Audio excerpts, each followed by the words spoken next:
is Jen for the love of Iris, just here with another wonderful Wednesday. And today we're going to make this card, well, something similar. On our team, we have a monthly challenge, and this month there's twofold. One is to use Project Life, which last week I showed you the card for that one. And then this week is going to be our color challenge. And it is Hello Honey, Garden Green, and Basic Black, and a neutral of your choice. And I chose Smoky Slate. So we are going to make this card. It is with the Words of Truth stamp set, which has quickly become my favorite, just because the sentiments are so cute. I'm proud of you. You're my fave. I love you more than grilled cheese. You're a rock star. It's fun.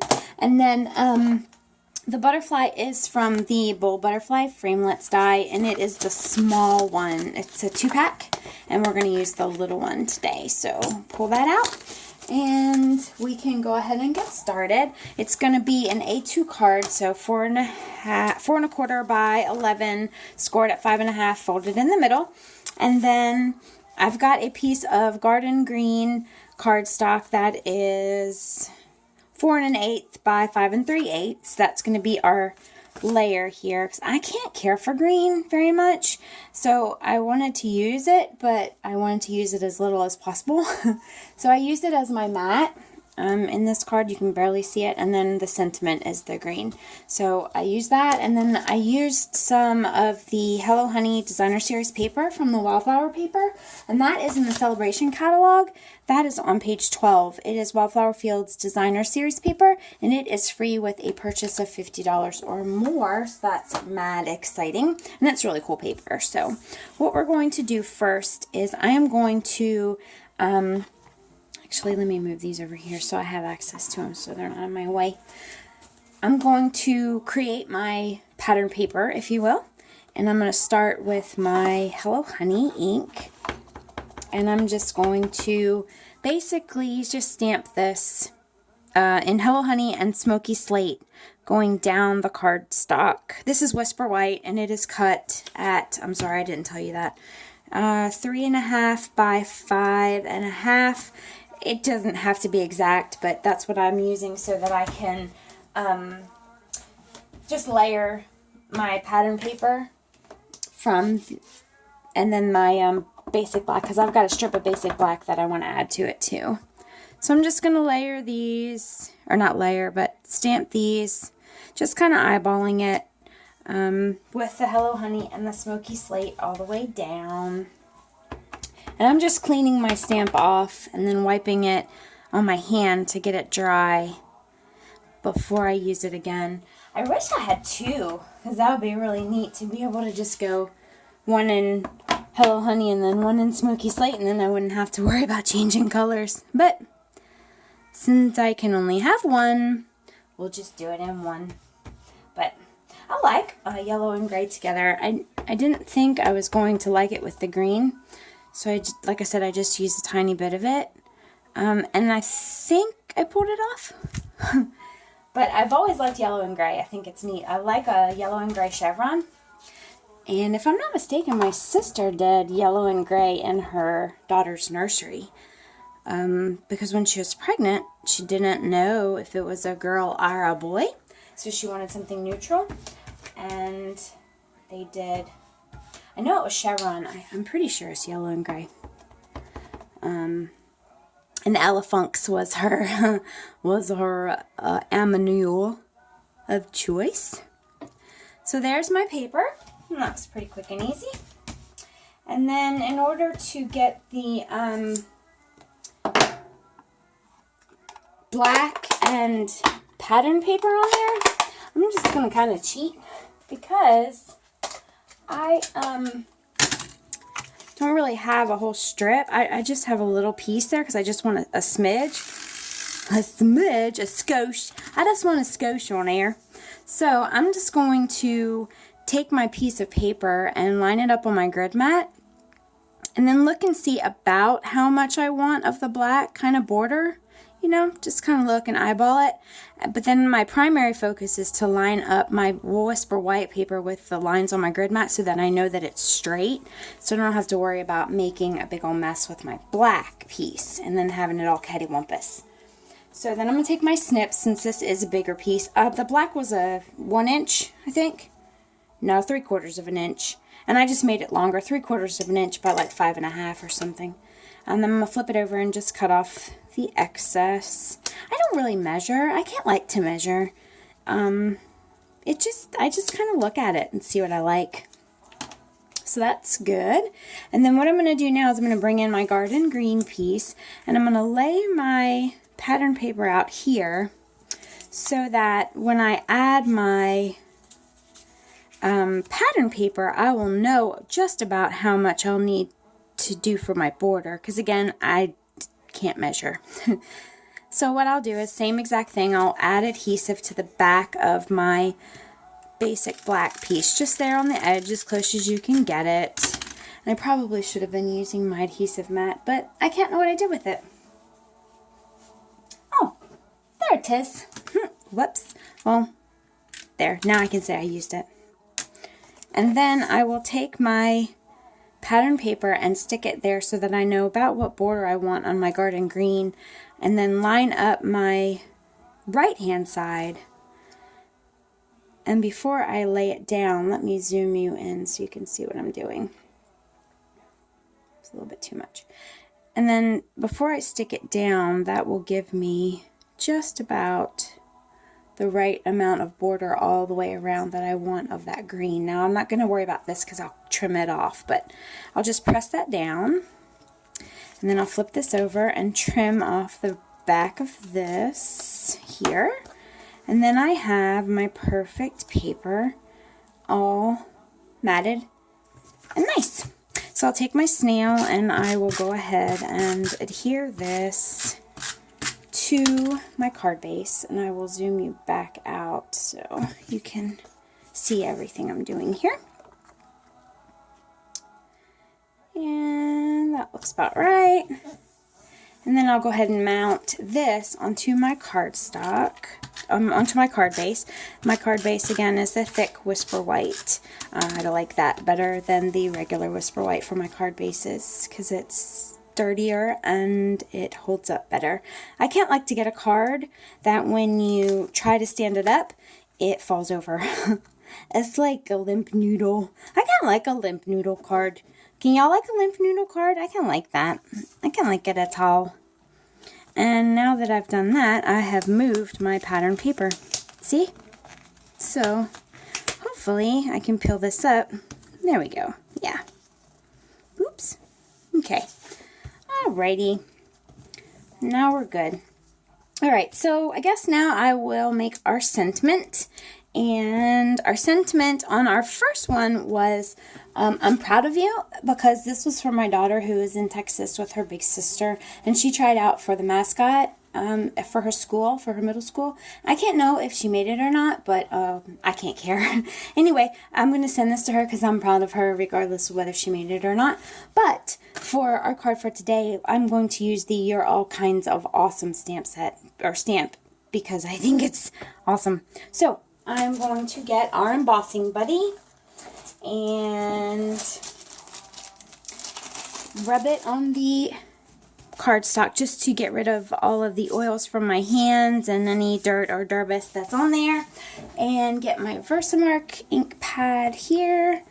And it's really dirty, so don't look at it.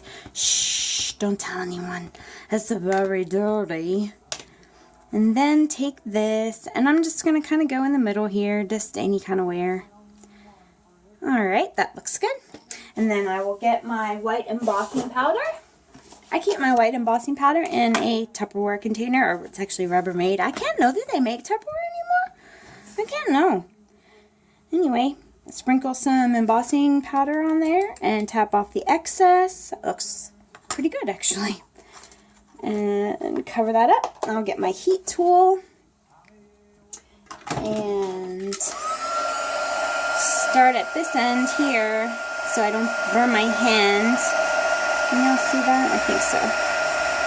And be careful when you're heat embossing. You don't want to burn your hand or the paper or your embossing powder, because it will turn brown and yuck. And you want it to be white. And once it starts to get plasticky, you'll know it's done. So, If I can get it to heat up, it will be good. I should have heated up my heat tool first. Oh, there it goes. Okay. You're all kinds. And I'm going to turn it and do the other side.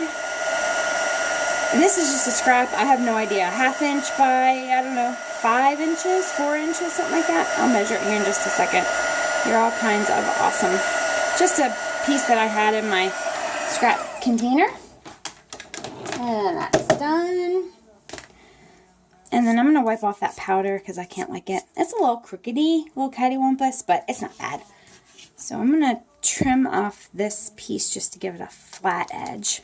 And then I'm going to make banner edges on either side. My banner edges I just cut down the middle and then go in either side. Makes it the easiest, and it also gives me a pretty good banner edge most of the time.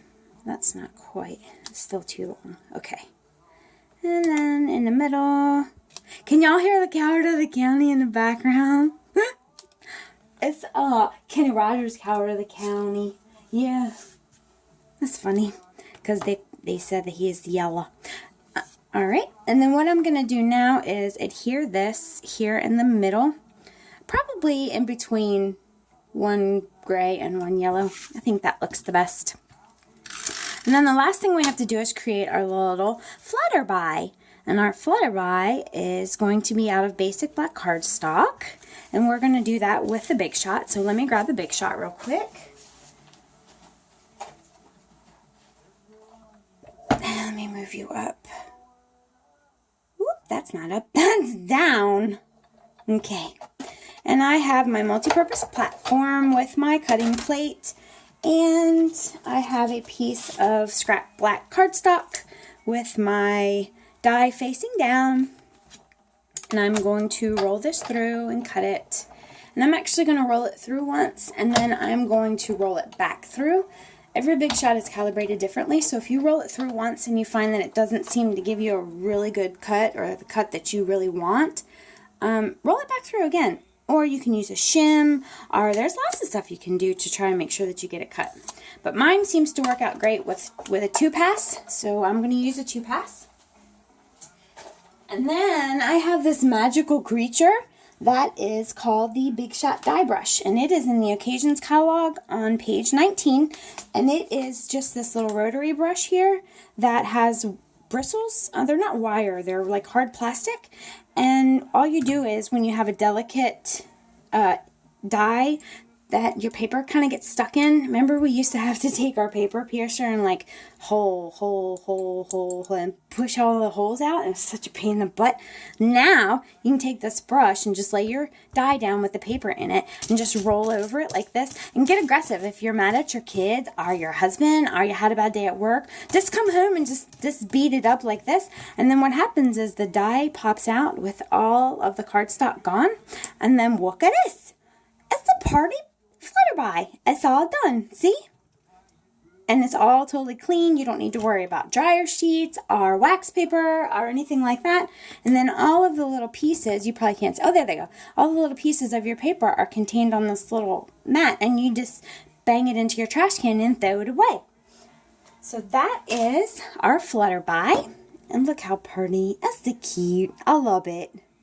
Okay, and then we're going to adhere this to this. I'm going to grab some pearls. I have my pearls get low. I kind of cut them off. They come in a pack of a 1.5 and 1,016 different flavors and sizes. And they're cheap. I can't even remember how much I paid for this. I don't remember. But when they get down real low, see, these are all attached. These are individual in 3 different sizes, but these are linked so you can use them on a row. When mine get low, I just cut it out and then I get a new pack. So I'm going to take my 3 here and just cut the 3 and then add my 3 pearls to my flutterby. My little girl used to call, one of my little girls, I have 3. One of my little girls used to call it a flutterby. Did any of your kids call them flutterbys or something different? But that adds just a little something to our butterfly. And then we're going to grab a glue dot and adhere that to our card base. Somewhere, if I can find one. There's a glue dot. Hello, glue dot. And then, I don't know, right here? Yeah, I think that's good. And then I'm going to take a Project Life journaling pen. I'm going to grab the 0.5 and just kind of make a trail of it so that it looks like he's been flying. And maybe, I can't know, this way. And maybe he's been drinking, so he's gone this way. Maybe he's going to come underneath the banner and back out again. Maybe he's going to fly again in another one circle. Who knows? But you can make your butterfly as drunk or sober as you want. So this is our card today with our color challenge of Basic Black and Hello Honey and Garden Green. And my neutral color is Smoky Slate.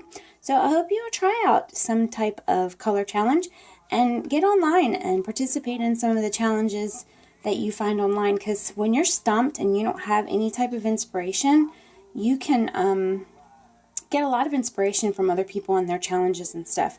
And actually, I probably should have used the sentiment, I love you more than grilled cheese, because this yellow reminds me of grilled cheese. I may have to change that, or I can build another one. Okay, well, I hope y'all have a wonderful Wednesday. Bye!